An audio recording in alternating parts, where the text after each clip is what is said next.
Démocrates africains, peuple du Congo-Brazzaville, chers amis du Congo-Brazzaville, toujours dans ce côté, nous voulons apporter au Congo-Brazzaville, notamment essayer d'apporter beaucoup de revenus et beaucoup de gains pour le Congo-Brazzaville. Il était question pour nous de faire des petits tours un peu partout dans le monde entier. Autrefois, on vous a présenté les Niagara Falls, qui est un site touristique très convoité et généralement la plupart des gens au travers le monde entier utilisent comme étant un point dans lequel ils peuvent se jouir, ils peuvent dépenser tout leur argent. Que nous aussi nous avions ces mêmes types de ces chutes au niveau du Congo, notamment nous avions parlé des chutes de l'Efulakari et des chutes de la Bwenza, et aussi au Congo-Brazzaville nous avions plusieurs parcs que nous pouvons valoriser afin que ce soit des sources, des revenus pour le Congo-Brazzaville. Et aujourd'hui nous avions décidé de venir donc ici à Manhattan, à New York, pour donc vous montrer le tourisme chez les autres. Comme vous voyez derrière moi, vous allez voir la Statue de la Liberté qui est là, un site touristique très utilisé par par beaucoup de gens au travers le monde entier, qui viennent donc au niveau de New York pour visiter ce lieu symbolique. Et comme vous le voyez, nous allons donc tourner la caméra comme ça, vous allez regarder à peu près comment il y a plusieurs bateaux qui font la navette du côté de Manhattan ou du côté de New Jersey qui vont donc visiter la Statue de la Liberté. Et nous allons encore tourner la caméra pour que vous voyez les activités autour du parc. Puisque nous sommes là un peu plus éloignés, vous verrez qu'il y a plusieurs personnes qui viennent de partout dans le monde entier. Ils font leur pique-nique, leur barbecue, et ainsi de suite. C'est une façon. Et tout cet argent-là, ça rentre aux États-Unis. Ça fait fonctionner l'économie américaine. Mais non, pour ceux qui ne savent pas, voilà que nous allons vous présenter le nouveau, vous avez les tours jumelles de New York, les tours jumelles que nous savons ce qui s'était passé des tours. Comme vous voyez derrière moi, le plus long immeuble que vous voyez en forme de pointe, ça c'est le nouveau bâtiment qui a été construit à la place de World Trade Center. Voilà le nouveau tour qui est là. Vous voyez? Donc, chers compatriotes démocrates africains, il n'y a pas de miracle. Il n'y a pas de miracle. Les Américains l'ont fait. Et plusieurs pays africains sont en train de comprendre qu'ils sont capables. Nous avions vu par exemple la Côte d'Ivoire, nous voyons l'Afrique du Sud, nous voyons le Ghana d'une manière générale. Et plusieurs pays ont compris que l'activité touristique peut apporter d'énormes sources de revenus pour un pays. Le Congo-Brazzaville, on a des potentialités. Nous avions des grands parcs comme celui d'Ozala, celui de Konkwati. Nous avions les gorges de Diosso que nous pouvons valoriser. Les rivières, nous voyons que par exemple Madoukou, pour des gens qui sont sérieux, c'est des rivières par exemple Madoukou qui pouvaient être parfaitement aménagées pour essayer d'apporter des grandes constructions tout au long du fleuve de la rivière Madoukou, éventuellement convertir cette rivière comme un peu à la Seine par exemple au niveau de Paris. Vous voyez, chers compatriotes, les gens réfléchissent. Nous aussi, nous venons chez les autres. Il ne s'agit pas seulement de venir chez les autres, regarder et de ne pas transmettre ce que nous pouvons faire dans notre pays. Nous en sommes capables, chers compatriotes. Mais la seule condition, c'est de changer tout ce système mafieux, dictatorial, qui est basé sur le vol, le pillage, la destruction et la division. Et surtout le vol. Vous voyez, chers compatriotes, c'est sur cela le combat que nous sommes en train de mener. Si nous sommes rentrés dans ce combat, parce que nous avons vu quasiment plus de 40 ans que Denis Sassou Nguesso et ce système sont là au Congo-Brazzaville, tout ce qu'ils savent, c'est voler. Aujourd'hui, nous, on nous parle de 120% de dette de pays, vers 120% de dette sur le PIB congolais. Énorme. Et quand nous essayons de voir quel type d'investissement ils ont fait pour pouvoir contracter cette dette, zéro investissement. Tout ce qui a été construit, c'est une construction qui a été faite sur du sable. Aujourd'hui, quand on parle de Sassou, c'est un bâtisseur, mais non, tout ce que...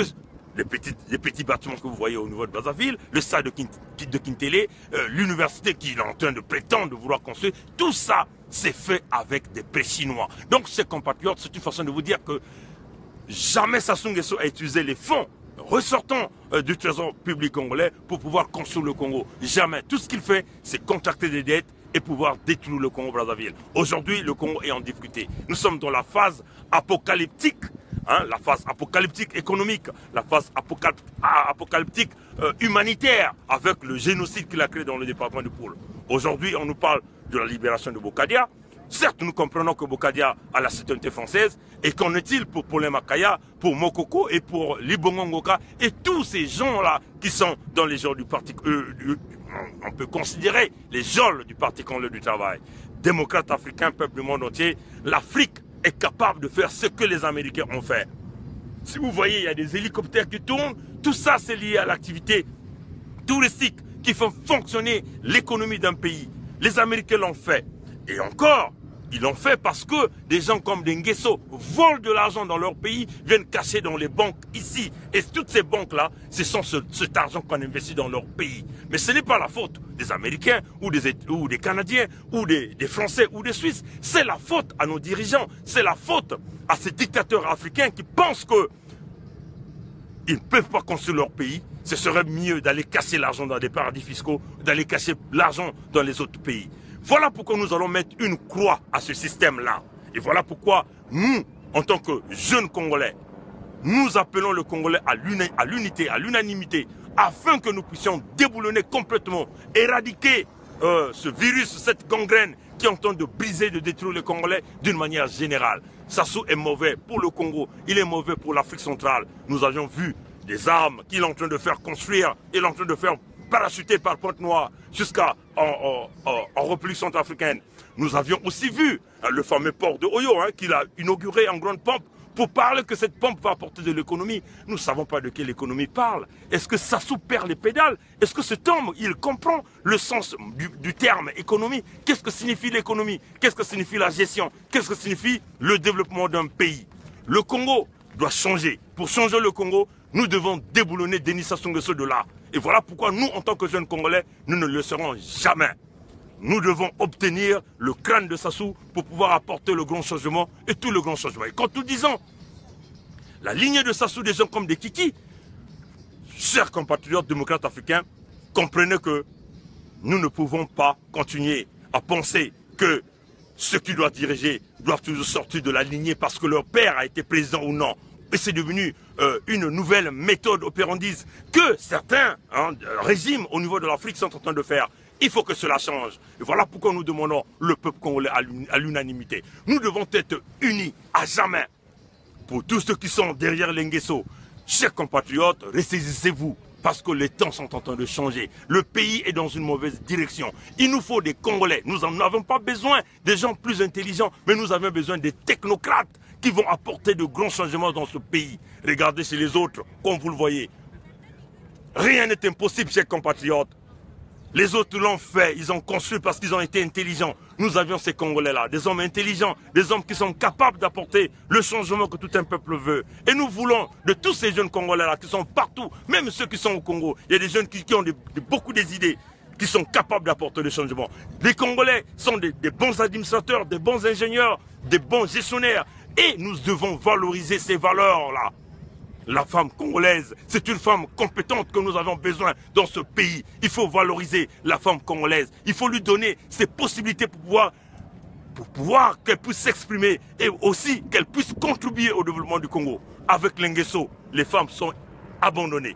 Nous apporterons la valeur aux femmes congolaises, à la jeunesse congolaise. Voilà pourquoi nous disons aux jeunes Congolais, ressaisissez-vous. Vous qui êtes à Pointe-Noire, vous qui courez encore derrière ces gens, ressaisissez-vous. C'est le moment ou jamais pour faire chuter Sassou Nguesso. Déclencher tous les mouvements de guerre, de grève générale, illimitée, partout dans tout le pays. L'armée rentre dans le mouvement de guerre, de grève. C'est de cette façon que nous allons déstabiliser ces criminels qui sont en train de brouter l'argent du Congo comme de l'herbe. Des gens qui broutent l'argent comme des arachides.